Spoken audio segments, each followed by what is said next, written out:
Imagine being a grown adult and making fun of someone for a speech impediment. Sorry, has it never occurred to you that your clients can't understand you because you're a stutter? Like, come on.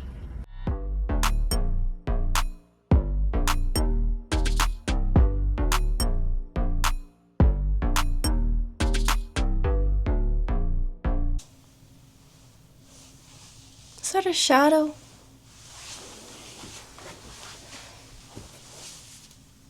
Okay, that is a shadow. Sorry, hope that doesn't bother you guys. I have the window open today, so trying to get some natural light. Hi everyone, welcome back to my channel. I am Selena, and today we are talking about some TikTok tea. I came across a video by Victoria. Her TikTok handle is Lashes to Lavish. She was on the phone with a lash client who is a constant no-show. They don't show up to their appointments, and they either cancel the last minute or they just don't let anyone know that they're not showing up. The client basically bullies the lash tech. Take a look at what happened. Me 7 times today. Hello, this is Victoria. Hi, Victoria. I think 6 times at this point. Do you not answer the phone for your clients or? No, sorry, I was with clients. How can I help you? Okay, that's fine. Yeah. So I just was looking through my bank statement and I saw you charged my card on file. I'm just wondering, why? I mean, I didn't get my lashes done, so. Yeah. So what you were charged was the cancellation fee when you no-show an appointment. Okay. And when you book an appointment, you agree to the terms. You messaged me 20 minutes after your appointment saying you forgot, when unfortunately our cancellation policy is at least 24 hours. So that's why you were hit with a cancellation fee. It's not the entire total, it's just a percentage. Right. But I did let you know. It was just as soon as I forgot. I obviously, remembered before that, but I forgot. What do you want me to do about that? I don't know. Our website sends you multiple reminders, and I was waiting for you to come to your appointment, and you held the slot for someone else. So we've had this conversation before. It's happened about 4 times now where you cancel last minute and we don't charge you because I value your business, but I keep opening up these appointments and then you keep no showing. So that's just why we charge the card on file. Right. But like I said, my lashes aren't done. You can't just charge my card for a service I didn't get. My lashes are literally not done. We haven't charged your card for a service. We charged your card the cancellation for holding the appointment for someone else. We were waiting for you, and sorry, has it never occurred to you that your clients can't understand you because you're a stutter? Come on, seriously? No, it hasn't occurred to me, but I don't think you should come here anymore. And no, don't worry, I won't. And I'm absolutely don't you even think I'm not going to dispute this. I will be calling my bank as soon as I get off this call. That's fine. You're actually being recorded right now, so you can try to dispute it, but as soon as you put in that dispute, I'll just send this over to my bank as well. So good luck. Okay, no, I will be putting you on TikTok. Don't worry. Bye. Okay. What the fuck? What are we doing here? Victoria is a lot more calmer than I'd be, and I think she handled that really well because, number one, this is not the client's first no-show. I also know what you're thinking. What's the name of this person that's on the phone? We do not know. Everyone in the comments keeps saying, what's her name? Don't be shy. I just want to talk to her and her corporate job. Just so funny. I don't think that's right, and I think she's doing a good job of not saying who it was. You don't want to dox anyone, especially for legal purposes, but I'm just gonna keep calling this anonymous lady client who is a bully and who is rude. Honestly, because of your poor planning and you forgot the appointment and then you cancel later, there's no point to call the lash tech and ask what's going on. It seems like this is beyond a couple of times of no-showing. Even then, a lot of places have strict guidelines when it comes to appointments, canceling them, no-shows. Depending on the company, you might be, I don't want to say banned, but you might not be able to schedule with that company anymore if you no-show for a certain amount of time. Whether it's healthcare or you're receiving some sort of service. I just thought it was pretty shocking that someone went as far as making fun of someone's speech impediment, and the fact that she's a grown adult. Also, too, it still baffles me that people are rude to people who provide services for them. It blows my mind. Even though we know that people can be entitled and a lot of people are still rude to people in food service and things like that. I don't know why it still baffles me, but every time I see it, especially as an adult, it's insane. So not only did that client call Victoria and say, "Why am I getting this fee? What's up with this?" She also does not stop calling Victoria, and there's another video of Victoria on the phone with her, and she's still being rude and she still has the same attitude. I mean, I'm just being real with you. I mean, you're just some lash tag. There's so many of you, you're like replaceable. Hello, this is Victoria.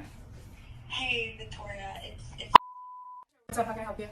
all the video you posted on TikTok. Like, a bunch of my friends have forwarded this video to me. I just feel like it's just a little ridiculous because people are not saying my side of the story at all and making me look like such a bad guy. I'm sorry, what story is it? Because there's no story that you need to kind of like explain. It's that you constantly no-show and then you jump to make fun of my speech impediment. I'm sorry that it was sent to you, but your name wasn't put out there. And You know what? Honestly, instead of posting your little videos on social media, I think you're going to become I don't know what. And if you're going to get all sensitive that I made fun of your speech impediment, maybe you should go and sign up for some speech therapy. There have been just so many times where I could barely understand you, so maybe that's why I forgot the appointment, okay? okay, what I don't, does it make you feel good saying these things? Like on your, like, I'm actually like kind of scared because it's like you get off on being this like big bully. Oh, yeah, okay. No, I mean, I'm just being real with you. I mean, you're just some lash tag. There's so many of you, you're like replaceable. I said, if you contact me again, I will have to reach out to authorities. Okay. Again, do not contact me. This conversation is over. It's been over. You can try to dispute it. You can try to take whatever action you want, but I just don't know who you think you are. I mean, let's not forget. You're just a lash tag. You would not last one day in the corporate world, trust me. So you can think okay, thank God. Thank God. Okay, Have a great day. right, Bye. whatever. She keeps fucking calling. A lot of the comments are supporting Victoria, and it is good that she told the client that she's recording this. And she also didn't release any information about the client, so there's nothing wrong there. Some of the supportive comments were really asking for the client's name, basically saying what an odd thing to say to someone about the speech impediment. Someone says, "I have a speech impediment. I couldn't say my R or L as a kid. Went to speech therapy and fixed it, but as an adult, there are still certain words I can't say correctly, or it will just randomly happen." It's that girl who peaked in high school energy for me. Oh my gosh.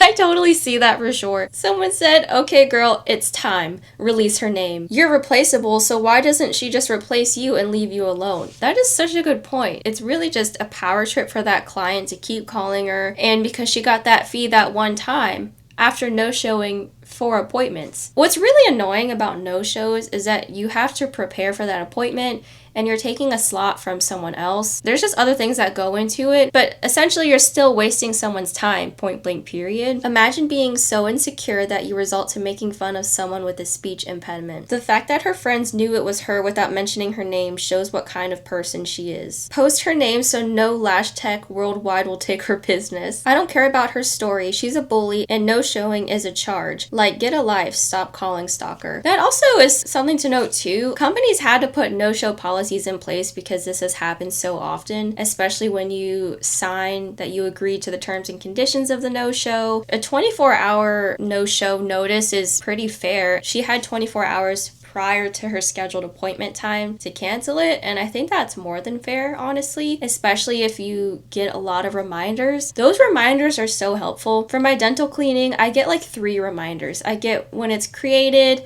I get a month out, the day of, I get 2, and they're like, "Are you sure you're coming to your dental appointment?" Which I've never no-showed, but I just think it's funny because a lot of people have reminders offered nowadays. Okay, I'm not trying to be a service provider that complains, but one thing that I cannot stand are clients that cancel, and the reasonings are just, they're so avoidable. For instance, this week I've had 4 cancellations, and for cancellations for me, I don't care that I don't get paid that day, right? I don't care that you took that appointment. I care that I have 50 people on a wait list that would have came in that respect me enough to give me a heads up at least an hour in advance. This week I've had 3 people forget their appointments when I'm paying $40 for a site that consistently reminds you. And it's like, yeah, sure, it sucks that I won't get paid for that appointment even though I showed up, I prepped, I have my supplies ready, and I came in on my day off to take you and you no-show. That's already annoying, but what makes me upset is that like I can't take another client in your place now because they can't come. And nobody likes to get hit with a cancellation fee, but I'm gonna start charging these people because it's honestly annoying, because when you're fully booked and you know like your time is so valuable, doing that just like, oh, it makes me so upset. And I know a bunch of you will just say like, oh, we'll charge their card, but I don't want to jump to just like charge someone's card, even though I wholeheartedly should. I feel like once you charge their card, it just like ruins your relationship with them. Anyone that is in the beauty industry just knows that like once you go ahead and actually like charge someone's card a cancellation, it just rubs them the wrong way. I wouldn't feel like that personally because I'm like, okay, that's fair, I wasted your time, but we are more understanding than others. When you look at that, sometimes there's really just no excuse. Unless, you know, of course there's different life circumstances. Of course there's nuances to it, but this is her 4th, 5th time no-showing. Most of the comments were positive, but someone did say that it seemed like Victoria had faked her speech impediment, which I thought was crazy. And she responded, so the comment was, in all your other videos, there's no speech impediment at all. So was that video completely staged? Which maybe they're not asking in the most disrespectful way, but it is, I feel like it's common sense. If you can film and record a video and edit it, then publish it, you can manipulate if and when there's a speech impediment there. So take a look at her response. There have been a few comments. I've seen like this comment here, and for those who don't know what a speech impediment is, there's different types, and my stutter doesn't happen with every single word and sentence. Like just that sentence that I just said, I retook it 3 times before I posted it to social media.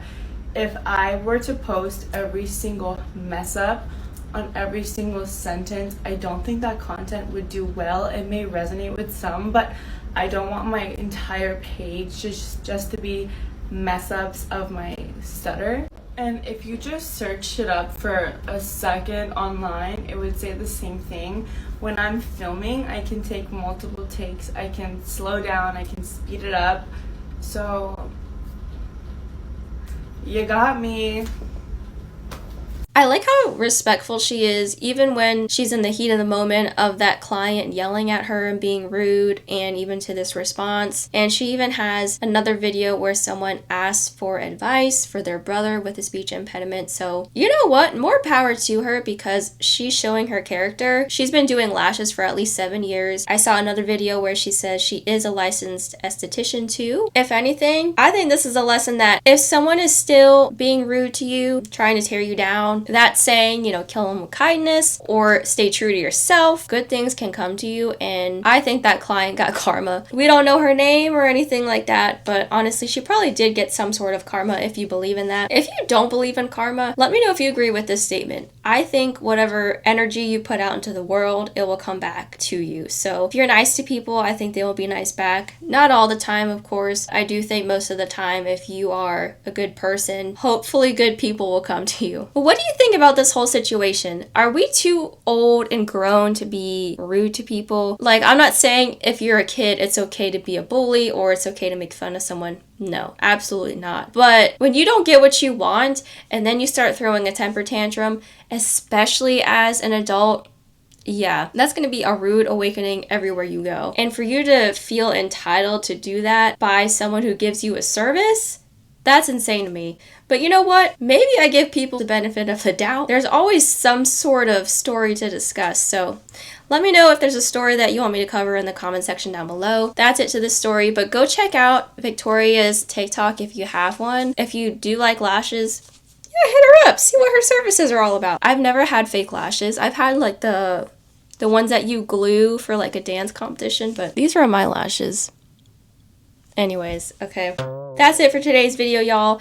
I think y'all wanted a shorter video. Sorry. I have dark humor, so when everyone's like, you talk too much, I think that is so funny.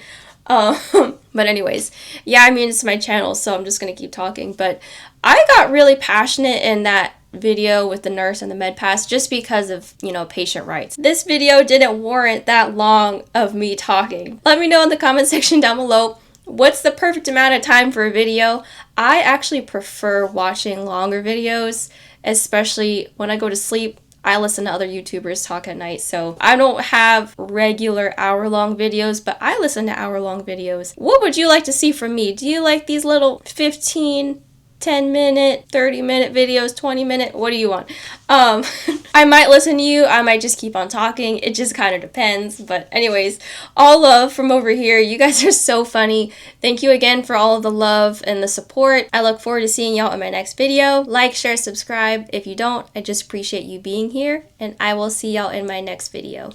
Bye! Side note too, I did create a second channel, selenajosephina2, if you are more interested in my personal life, doing vlogs, lifestyle, and travel. I'm just going to put all of that information and videos over there. I realized that a lot of y'all have come in during my commentary video. I don't want to say era, but I feel like this was more so gravitating towards a yapping channel and commentary, more sit-down talks, discussing events that happen on the internet. I do realize that a lot of my early videos, like my how to shave video, are more lifestyle, but more recently I got hundreds of you guys coming in, and I think it's only fair to divide the two. I do watch a lot of other commentary channels, and some have kept it to one channel, some have not. Like Jessie Woo, I love her. Go check out her channel if you have not, but she had a lot of vlogs and her reality TV reviews, her music videos on one channel. Eventually she branched out into two because people kept requesting makeup videos, and so she kind of does story times, vlogs, and makeup in one. And then she has her podcast, her other content on the other. Someone else that I watched too that made me think about this was Lifestyle with Lex. If you like reality TV, go check out her channel too, and she's really funny. She reviews a lot of TV shows and TV media. She also created a separate vlog channel too. I think it just made me think about separating the two. I also looked it up, did some more research in general about the YouTube algorithm getting confused. I feel like not every one of y'all wants to watch me eat a donut. That sounds so weird. Not every one of y'all wants to watch me fly to Canada or something like that, or pack and prep with me to go to New York or something like that. If you want more content beyond commentary, then definitely go check out my other channel. I'll start posting more consistently on there. But anyways, I'm done yapping for now. I hope y'all have a good rest of your day, and I will see y'all in my next video. Bye for real this time.